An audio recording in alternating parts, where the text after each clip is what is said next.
बहुत बड़ी दिक्कत जो आती है वो आती है कि हम ना रिवीजन को लास्ट के लिए छोड़ देते हैं। ये नहीं करना है। हाई वेटेज चैप्टर्स जो हैं उस पर किस तरह से फोकस करना, कैसे होते हैं हाई वेटेज चैप्टर्स, कैसे हम डिसाइड करते हैं, तो बेटा इसके लिए आपको अगर इन सारी बातों को आप एक बार समझ लेते हो, इन सारी चीज़ों को आपस में आप मिलाओगे, एक समूह बनाओगे, इन सारी चीज़ों का अगर आप मिला करके चलोगे, तभी सक्सेस जो है वो आपके कदमों तले होगी। Hello everyone, welcome to Jeefinity by Unacademy. और आज हम बात करने वाले हैं एक बहुत इंपॉर्टेंट टॉपिक पे, जो कि है आने वाले 6 महीनों में हमें किस तरह से अपनी जेई की प्रिपरेशन को एक नेक्स्ट लेवल पर लेकर के जाना है, कैसे 2025 का अटेम्प्ट हमें इस बार क्लियर करना और आईआईटी तक पहुंचना है। इस बारे में आज बात करने वाले। सबसे पहले पॉइंटर्स की बात कर लेते हैं, क्या बातें हमें आज के सेशन में करनी। सबसे पहले कि वो कॉमन मिस्टेक्स, क्योंकि देखो दिक्कतें कहां पर आती हैं, जब हम कॉमन मिस्टेक्स को सुधारते नहीं, मिस्टेक्स सारे करते हैं बट जब हम सुधारते नहीं, वहां पर दिक्कत आती है। तो कैसे कॉमन मिस्टेक्स को हमें इंप्रूव करना है, जब हम मिस्टेक्स को इंप्रूव करना सीखेंगे तो ही हम आगे बढ़ेंगे। दूसरी बात कि हमें स्टार्टिंग करनी कैसे है, एनालाइज कैसे करना है खुद को, बहुत इंपॉर्टेंट पॉइंट होने वाला है, लास्ट तक बने रहना। और ये सारे पॉइंट जब हम डिस्कस करेंगे तो आप अपने आप को एक नेक्स्ट लेवल पे पाओगे। ध्यान से सुनना मेरी बात को। अगली बात हम क्या करने वाले हैं कि कैसे हमें सिलेबस की प्लानिंग करनी है और किन किन टॉपिक्स पे हमें फोकस करना है। हाई वेटेज जो टॉपिक्स होते हैं, हाई वेटेज टॉपिक्स में हमें किस तरह से परफॉर्म करना है, ये डिस्कस करने वाले। पॉइंट नंबर 3 आपके लिए एक मोस्ट इंपॉर्टेंट पॉइंट होने वाला है। हाई वेटेज टॉपिक्स पे भी हम किस तरह से, हालांकि इस पे एक डेडिकेटेड वीडियो भी करेंगे, बट यहां पर हम किस तरह से हाई वेटेज टॉपिक्स पे डिस्कशन करेंगे, इस बारे में आज बात करने वाले हैं। Last but not the least कि रिविजन और मॉक टेस्ट किस तरह से देना है, क्योंकि क्या फ्रीक्वेंसी होनी चाहिए, कैसे रिवीजन करना है, इस बारे में भी बात करेंगे। कि इन सारी चीजों पे एक तरफ से स्टार्टिंग से बात करते हैं कि कॉमन मिस्टेक्स कौन सी नहीं करनी है ना। एक सिंपल सी बात, कॉमन मिस्टेक्स कौन सी नहीं करनी है। जैसे हमारे पास स्टार्ट हमें कहां से करना है, जुलाई से। स्टार्ट कहां से करना है हमें, जुलाई से लेकर के अगस्त, सितंबर, अक्टूबर, नवंबर, दिसंबर, हमारे पास यहां तक का टाइम है। अगर हम मान के चले एग्जाम जो है वो सेकंड या थर्ड वीक ऑफ हमारा जो जनवरी होता है, वहां पर हमारा एग्जाम होना है ना, सेकंड से थर्ड, तो हम अभी तक मान के चल रहे हैं। मैं दिसंबर तक की आपको एक तरह से बता रहा हूं, दिसंबर से जनवरी आप मान सकते हो इस चीज को, है ना। तो इस समय में, आने वाले टाइम में हमें किस तरह से इसमें इंप्रूवमेंट करनी है। ये क्या मिस्टेक है जो मैं बात कर रहा हूं, ये मिस्टेक है जो बच्चे चीजों को लाइटली लेते हैं कि यार नहीं, अभी ना जुलाई चल रहा है, थोड़ा थोड़ा सा पढ़ना शुरू कर देते हैं, जैसे जैसे टाइम आएगा वैसे वैसे तो कर ही लेंगे। तो जुलाई से अगस्त में, अगस्त से सितंबर में, फिर अक्टूबर, नवंबर, दिसंबर, फिर लास्ट में जब जनवरी आ जाता है, तब बच्चे एकदम से परेशान होते हैं कि नहीं नहीं अब मुझे 100% प्रोडक्टिविटी दिखानी। ये मिस्टेक आपको नहीं करनी है। पहली बात जो सबसे कॉमन मिस्टेक्स होती है, जो मोस्ट ऑफ द बच्चे देखते हैं, कि अभी आप खुद देख सकते हो, हम लोग जब क्लासेस करते हैं तो आपको कम बच्चे दिखेंगे, जैसे जैसे मंथ बाई मंथ हम आगे बढ़ेंगे वैसे वैसे आपको नंबर ऑफ स्टूडेंट्स जो हैं वो भी देखने को मिलेंगे, ज़्यादा से ज़्यादा होंगे, ठीक है ना। तो ये मिस्टेक्स हमें स्टार्टिंग से ही नहीं करनी है। हम स्टार्टिंग से ही इस तरह से स्ट्रेटजी बना रहे हैं कि हम स्टार्टिंग से ही अपनी जो प्रिपरेशन है उसको नेक्स्ट लेवल पे लेके चलेंगे, और हमें 100% से स्टार्ट करना और 100% पे ही, क्योंकि जो सबसे मेन बात है कि हमें अपनी जो प्रोडक्टिविटी है उसको लो नहीं करना है। नेक्स्ट टॉपिक पे आते हैं। नेक्स्ट क्या है कि अपना एनालाइज कैसे करेंगे, अपने आप को आप एनालाइज कैसे करेंगे, फिर आपको स्टार्ट करना है। क्या आपकी स्ट्रेंथ्स हैं, कैसे समझेंगे इस बात को। स्ट्रेंथ मतलब आपके जो इंपॉर्टेंट टॉपिक्स जो आपको ऐसा लगता है कि बहुत अच्छे से आते हैं, कुछ ऐसे टॉपिक्स होंगे, कुछ ऐसे टॉपिक होंगे जो आपको लगेगा कि यार मेरे वीक है, कुछ ऐसे भी टॉपिक्स होंगे, कुछ जहां पर आपको लगता है कि मैं अच्छे मार्क्स स्कोर कर सकता हूं, कुछ ऐसे टॉपिक्स की अपॉर्चुनिटी होती है, और कहां पर आपको दिक्कतें आती हैं।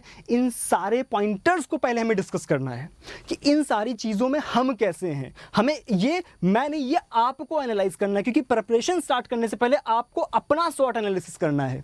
आप एक पेन पेपर लेकर के बैठ जाओ, उसमें अपनी स्ट्रेंथ लिखो, उसमें अपनी वीकनेस लिखो, क्योंकि आने वाले 6 महीनों में हमें उन्हीं पर काम करना है, और जब हम उन पर काम करना सीख जाएंगे तभी हम आगे बढ़ने वाले। तो अपनी स्ट्रेंथ्स लिखेंगे, अपनी वीकनेस लिखेंगे, और क्या क्या हमें किन टॉपिक्स में ऐसी है जो अपॉर्चुनिटी नंबर बढ़ाने की मिल सकती है। क्योंकि फिजिक्स की बात करें, या एग्जांपल मैं ले रहा हूं यहां पर सिर्फ एक फिजिक्स की बात करें, कि केमिस्ट्री की बात करने की, कुछ कुछ टॉपिक्स तो ऐसे होते हैं कि जहां पर हमें थोड़ा से में ही अच्छे से मार्क्स मिल सकते हैं। तो उन पॉइंटर्स पे भी हमें ध्यान रखना है कि हमें उनको भी बहुत अच्छे से कैरी करके ले चलना है आगे, है ना। हमें उनको बिल्कुल भी नहीं इग्नोर करना है जहां पर हमें अच्छे मार्क्स करने की अपॉर्चुनिटी मिलती है। दूसरी बात कि हमें किन चीज़ों से बच के रहना है, इन चीज़ों से, ये हालांकि समय के साथ जैसे जैसे हम आगे बढ़ेंगे इस टॉपिक पे हम अच्छे से डिस्कशन करने वाले हैं, है ना। तो सबसे पहले आपको एनालाइज करना है खुद को, उसके बाद हम आते हैं सिलेबस पे। हमें सिलेबस किस तरह से करना है, क्योंकि टाइम नहीं है हमारे पास बहुत ज़्यादा। हमारे पास जो है गिने चुने 6 महीने हैं और इन 6 महीनों में ही हमें सारी चीज़ें करनी। अब ये नहीं कर सकते हैं कि हमने ना स्टार्ट करा प्रिपरेशन अपना और उसके बाद हम जाकर के 15 जनवरी को अपना सिलेबस टारगेट कर रहे हैं कि यार 15 जनवरी को मेरा सिलेबस खत्म होने वाला है। ऐसा नहीं होने वाला है। हमें अपना सिलेबस 15 नवंबर तक ख़त्म कर लेना है। क्यों? क्योंकि हमें रिवीजन के लिए और मॉक टेस्ट के लिए भी समय चाहिए। अगर हम उसके लिए समय नहीं निकालेंगे तो चीज़ें बहुत दिक्कत करने वाली लास्ट में। हम इस बात पर नहीं छोड़ सकते, हमें नवंबर तक सिलेबस खत्म करना है। मोस्ट इंपॉर्टेंट पॉइंट आज का कि नवंबर तक हमें सिलेबस खत्म कर लेना है। नेक्स्ट चीज़ क्या है कि हमें कैसे करना है, हमें अपनी DOD ट्रैकिंग करनी है, हमें अपनी ही ट्रैकिंग करनी। कैसे? आपको खुद को टास्क देने। हम लोग जनरली क्या करते थे कि यहाँ पर ना हमने एक लिस्ट बना ली, और ये बहुत प्रैक्टिकल चीज़ है, ये कोई थ्योरेटिकल चीज़ नहीं बता रहा हूँ, प्रैक्टिकल चीज़ बता रहा हूँ कि आपने ना मार्किंग करी कि आज मुझे ना फिजिक्स में ये दो टॉपिक करने हैं, केमिस्ट्री में ये टॉपिक करना है, मैथ्स में ये टॉपिक करना है। इस तरह से अपनी ट्रैकिंग करनी है और शाम में ना आपको इवैल्यूएट करना है खुद को। जब आप खुद को इवैल्यूएट करते हैं तब चीज़ें निखर करके आती हैं आपके अंदर से। क्योंकि आपने अगर ये सोच लिया कि ठीक है मैं करूँगा और आपने शाम में खुद को इवैल्यूएट नहीं किया कि यार मैंने कितना अपना दिन प्रोडक्टिव बनाया है, क्या मैं जो ले करके चला था सुबह का उद्देश्य, क्या मैंने वो पूरा किया है? अगर वो आप नहीं कर रहे हो तो सबसे बड़ी गलती कर रहे हो। इन चीज़ों को हमें इन मिस्टेक्स को हमें सुधारना है। बात समझ आ रही ना। और दूसरी बात कि अपने आप को डेडलाइंस देनी है। डेडलाइन से मेरा क्या मतलब है कि भाई अगर तुमने ये 6 बजे तक काम नहीं किया, अगर 6 PM तक तुमने ये काम नहीं किया तो दोस्त ये वाला चीज़ तो तुमको नहीं मिलने वाली है। इस पर्टिकुलर इंसान से तो तुम बात नहीं कर सकते हो। ये खाना मैं 7 दिन तक नहीं खाऊंगा। अपने आप को रिवॉर्ड भी दे सकते हो, अपने आप को पनिश भी कर सकते हो, 6 PM की डेडलाइन भी दे सकते हो। बात समझ आ रही ना। तो इन चीज़ों को ध्यान रख के चलेंगे तो हम जुलाई, अगस्त, सितंबर, अक्टूबर और नवंबर, यहाँ पे अक्टूबर भी है ना, सितंबर, अक्टूबर और नवंबर, यहाँ तक आते आते हम अपना सिलेबस जो है वो कंप्लीट कर पाएंगे। और कंप्लीट करने के बाद भी चीज़ें ऐसा नहीं कि खत्म हो गई, किस तरह से रिवीजन करना, बने रहना। साथ में भी बताऊंगा कि रिवीजन की क्या स्ट्रेटजी होनी चाहिए, किस तरह से हमें मॉक टेस्ट देने, इस पे भी बात करने वाले हैं। नेक्स्ट क्या है? नेक्स्ट हमारे पास प्रिपरेशन करनी किस तरह से। ये तो हमने बना लिया कि आइडिया बना लिया, प्लानर, कि किस तरह से हमें ना आगे प्रोसीड करना है। बट मेन बात क्या है कि हमें 6 महीने तक कैसे चलना है। जो मैंने स्टार्टिंग में आपको एक इस तरह का फ्लो चार्ट दिखाया था कि 10 से लेकर के 100 तक बच्चे करते हैं, ऐसा नहीं करना है, हमें 100 ही लेकर के चलना है। क्योंकि बेटा जो एग्जाम आप देने जा रहे हो वो IIT JEE का एग्जामिनेशन है, समझ रहे हो ना। और IIT JEE का एग्जामिनेशन जो होता है ना, इंडिया का ही नहीं वर्ल्ड का one of the toughest examination में से एक होता है। बात समझ आ रही ना। तो IIT JEE को आप हल्के में तो बिल्कुल भी नहीं सकते, लेकिन अपन तो कर सकते हैं, अपन तो लड़ाकू हैं। इसका मतलब क्या है? IIT JEE के एग्जामिनेशन में हमें 2 चीज़ें चाहिए। पहली चीज़ कंसिस्टेंसी, दूसरी चीज़ स्पीड। आपने कछुआ और खरगोश वाली कहानी सुनी होगी कि अगर भाई कछुआ क्या करता है, कछुआ करता है धीरे धीरे चला जाता है, लास्ट में जीत जाता है, लेकिन खरगोश क्या करता है, बीच में सो जाता है और हार जाता है। हमें यहाँ पर वो नहीं करना है। हमें कछुआ भी नहीं बनना है और खरगोश भी नहीं बनना है। बात समझ आ रही है। यहाँ पर हमें कछुआ प्लस खरगोश बनना है। क्या बनना है? कछुआ प्लस खरगोश। बात समझ आ रही ना। अगर हम कछुए जैसी कंसिस्टेंसी और खरगोश जैसी रफ्तार लेकर के चलेंगे तभी जाकर के हम इस आने वाले एग्जामिनेशन को क्लियर कर पाएंगे, जो कि हमारा IIT JEE का एग्जाम। बात समझ आ रही नहीं? IIT JEE का एग्जाम। एक बार सारे कमेंट सेक्शन में जरूर लिख देंगे कि यस करना है इस बार। तो ऐसा नहीं है कि सिर्फ हवा में करना है, क्योंकि हमें ना स्टार्टिंग से लेकर के एंड तक 100% की जो एक्यूरेसी है वो बना के चलिए। और बेटा अगर आपने शुरुआती दिनों में 10 से 15 दिनों में, ज़्यादा नहीं बोल रहा हूँ मैं, शुरुआती 10 से 15 दिनों में आपने ये कंसिस्टेंसी और स्पीड मेंटेन कर ली ना, तो दोस्त गारंटी देता हूं आपको 16वें दिन से मजा आना शुरू हो जाएगा उस चीज में और वो आदत बन जाएगी। मैंने बहुत से ऐसे बच्चों को देखा है ना जिनकी आदत बन जाती है मेहनत करना। क्यों? क्योंकि IIT JEE का एग्जामिनेशन ही ऐसा एग्जामिनेशन है जो हमें, मैं सिर्फ नहीं बोल रहा हूं, मेरा मतलब है IIT JEE का जो एग्जामिनेशन है वो आपको मेहनत करना सिखा देगा, वो आपको मेहनती बना देगा। और जब हम मेहनती बन जाते हैं ना तो उससे आगे कुछ नहीं होता है। बात समझ आ रही है? तो क्या करना है? कंसिस्टेंसी प्लस स्पीड, हम बन जाएंगे कछुआ प्लस खरगोश। बात समझ आ रही है? और जब आपने एक बार स्टार्ट कर दिया तो आपको अपने आप से मजा आनी शुरू हो जाएगी, मजा आप खुद लोगे, है ना। आप फिर चीज़ों से बोर नहीं होगे। दूसरी बात, कि किसी भी अपने टास्क को कल पर नहीं छोड़ना है। हमें जो भी हम आज हमने प्लानर बनाए थे उस पर हमें स्टिक रहना। यही है मेन वे ऑफ प्रिपरेशन कि आज जो हमने सोचा था वो आज का आज हमें ख़त्म करना है। अगर हम कल पे छोड़ेंगे तो बैकलॉग्स बढ़ते चले जाएंगे और बैकलॉग्स यहाँ पर अलाउड नहीं है। बात समझ आ रही ना। नेक्स्ट बात करते हैं कि व्हाट ये वाला पॉइंट जिसके आप वेट कर रहे थे, अगर यहाँ तक आप बने हुए हो तो आपको ये लाभ मिलने वाला है कि हाई वेटेज चैप्टर्स जो हैं उस पर किस तरह से फोकस करना, कैसे होते हैं हाई वेटेज चैप्टर्स, कैसे हम डिसाइड करते हैं। तो बेटा इसके लिए आपको थोड़ी सी चीज़ें समझनी पड़ेगी कि हाई वेटेज चैप्टर्स जो होते हैं वो एनालाइज किए जाते हैं कि पिछले विगत वर्षों में हमें किस किस चैप्टर से, फॉर एग्जाम्पल मैं फिजिक्स की बात करता हूँ, एग्जाम्पल में ले रहा हूँ फिजिक्स का यहाँ पर, ठीक है ना। मान लिया क्योंकि मैं आपको फिजिक्स पढ़ाऊंगा तो मैं एग्जांपल लेके चल रहा हूँ कि मान लो आपके पास फिजिक्स है और फिजिक्स में हमने चैप्टर उठाया मॉडर्न फिजिक्स। फिजिक्स में हमने चैप्टर उठाया मॉडर्न फिजिक्स और मॉडर्न फिजिक्स की अगर मैं बात करता हूँ तो कुछ वर्षों का जो एवरेज है वो क्या है कि यहाँ से 5, देखो यार मैं चैप्टर्स की जब पढ़ा रहा होता हूँ तब भी बात बोलता हूँ कि मॉडर्न फिजिक्स ना एक बहुत इंपॉर्टेंट चैप्टर है। यहाँ से 5 क्वेश्चन जो है एवरेज नंबर ऑफ क्वेश्चन अगर 5 आ रहे हैं तो मतलब 20 नंबर ना, ये एवरेज डाटा है। फिर से मैं बोल रहा हूँ इस चीज़ को कि ये एवरेज डाटा ध्यान में रखेंगे, चलेंगे इस चीज़ को, ठीक है ना।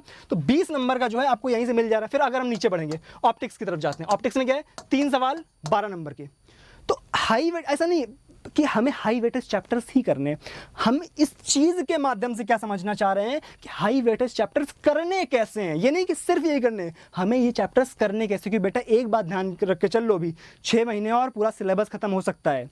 ये आपकी स्पीड पर डिपेंड करेगा, हम पर भी डिपेंड करेगा कि हम कैसे आपको पढ़ाएंगे। दूसरी बात कि अगर आप इन टॉपिक्स पे देख रहे हैं, इन टॉपिक्स पे आप फोकस करें तो ये लग रहा होगा कि यार यही कर लेते हैं क्या। IIT JEE ऐसे क्लियर नहीं होता कि यही करने से IIT JEE निकल जाएगा। इनको कैसे करना है इसको समझते हैं। तो इन क्वेश्चंस को करने का बेस्ट तरीका क्या होता है कि आप ना क्या करो, जो नंबर ऑफ आवर्स है, नंबर ऑफ या ड्यूरेशन जो है आपके हाई वेटेज चैप्टर्स की, हाई वेटेज चैप्टर्स हैं, हाई वेटेज चैप्टर्स की आपने नंबर ऑफ ड्यूरेशन बढ़ा दो, जो नंबर ऑफ आवर्स हैं वो बढ़ा दो। और क्या करना है, नंबर ऑफ प्रैक्टिस प्रॉब्लम्स बढ़ा देने हैं। इसमें से क्या करना है, नंबर ऑफ प्रैक्टिस प्रॉब्लम्स भी बढ़ा देने हैं। मतलब क्या है, सपोज दैट आपने चैप्टर किया EMI, फॉर एग्जांपल मैं ले लेता हूँ, या सपोज दैट आपने ले लिया ITF इनवर्स ट्रिग्नोमेट्री फंक्शन, ठीक है ना। आपने लिया ITF या EMI को एक चैप्टर ले लिया, ठीक है ना। इसमें हमने क्या किया, मान लो ये लोअर ग्रेड का, अभी मैं एग्जांपल ले रहा हूँ, ये आपका ऐसा नहीं है कि जो लिस्ट है उसमें किस नंबर पर आ रहा है, मैं एक एग्जांपल ले रहा हूँ ये कि यहाँ पर सपोज दैट आप क्या कर रहे थे कि इसमें आप कर रहे थे 50 से 60 क्वेश्चन। क्या कर रहे थे, 50 से 60 प्रॉब्लम आप कर रहे थे यहाँ पर इन टॉपिक्स में। अब मान लो हाई वेटेज चैप्टर लिया हमने मॉडर्न फिजिक्स, ठीक है ना। मान लो हाई वेटेज चैप्टर में लिया मॉडर्न फिजिक्स, और मॉडर्न फिजिक्स में आप क्या करोगे, नंबर ऑफ क्वेश्चंस बढ़ा दोगे। आप यहाँ तो इतने कर ही रहे थे, यहाँ पर आप इतने कर रहे थे, बट यहाँ पर आपको 50 और 60 तो आप कर ही रहे थे, मतलब एवरेज ले रहा हूँ मैं, 50-60 क्वेश्चन तो आप कर ही रहे थे, लेकिन आपको 20 से 30 क्वेश्चन यहाँ एक्स्ट्रा करने हैं। यहाँ पर आपको 20 से 30 क्वेश्चंस एक्स्ट्रा करने, वो कौन कराएगा, वो भी हम कराएंगे, इसी चैनल पे कराएंगे JEEfinity। अभी तक अगर आप इस चैनल पे नए हो और देख रहे हो और सब्सक्राइब नहीं किया तो एक बार सब्सक्राइब जरूर कर लेना और कमेंट सेक्शन में ज़रूर बताना कि कुछ समझ आ रहा है या सब ऊपर से जा रहा है। बात समझ आ रही ना। तो इन चीज़ों को ध्यान में रखना कि हमें हाई वेटेज चैप्टर्स में किस तरह से चीज़ों को इंक्रीज करना है, कि हमें जो नंबर ऑफ क्वेश्चन हैं वो भी बढ़ा देने। अगली बात, रिवीजन किस तरह से करना है, बहुत इंपॉर्टेंट बात। बहुत बड़ी दिक्कत जो आती है वो आती है कि हम ना रिवीजन को लास्ट के लिए छोड़ देते हैं। ये नहीं करना है कि यार लास्ट में रिवीजन कर लेंगे। आपको हफ्ते में एक दिन निकालना है, 1 डे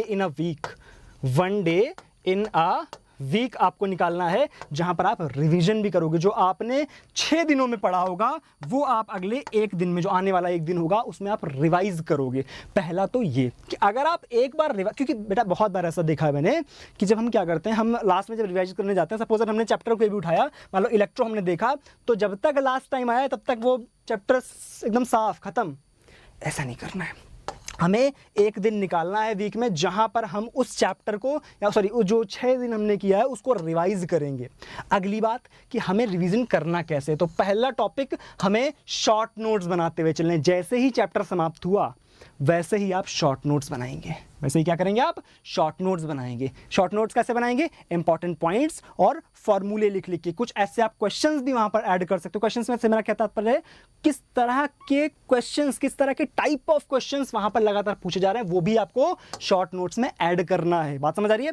दूसरा रिवीजन का तरीका, आपको प्रॉब्लम्स भी करनी है साथ में, जब क्योंकि प्रॉब्लम्स तुम करते ही है, लेकिन रिवीजन जब हम कर रहे हैं तो वहां पर भी हमें उन प्रॉब्लम्स का ज्यादा एक तरह से प्रैक्टिस करनी है जो ज्यादा पूछी जा रही है। तो ये है एक रिवीजन का तरीका जहां पर आप प्रॉब्लम्स के थ्रू रिवीजन करते हो।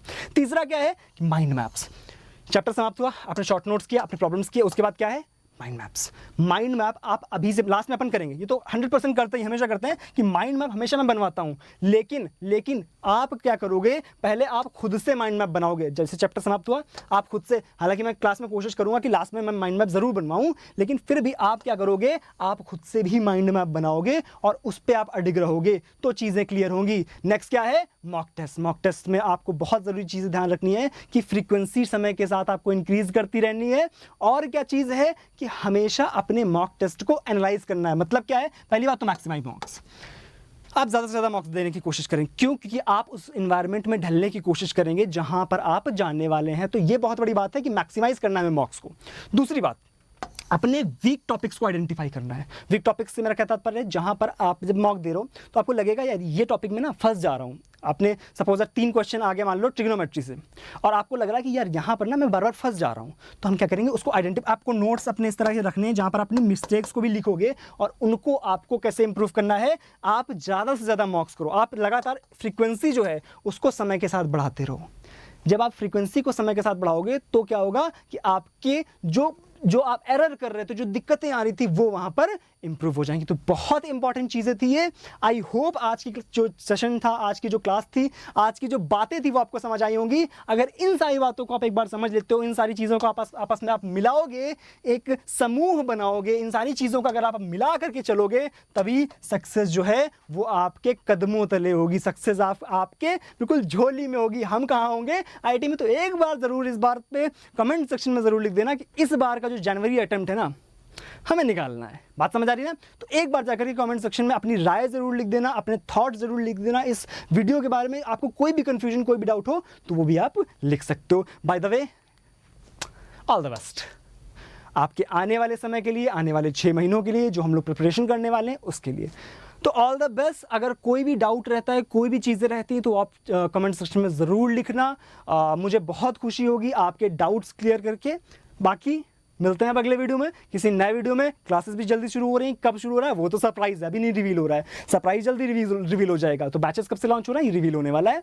बाकी all the best for your future, और मिलते हैं नेक्स्ट क्लास में। तब तक के लिए thank you so much, bye bye.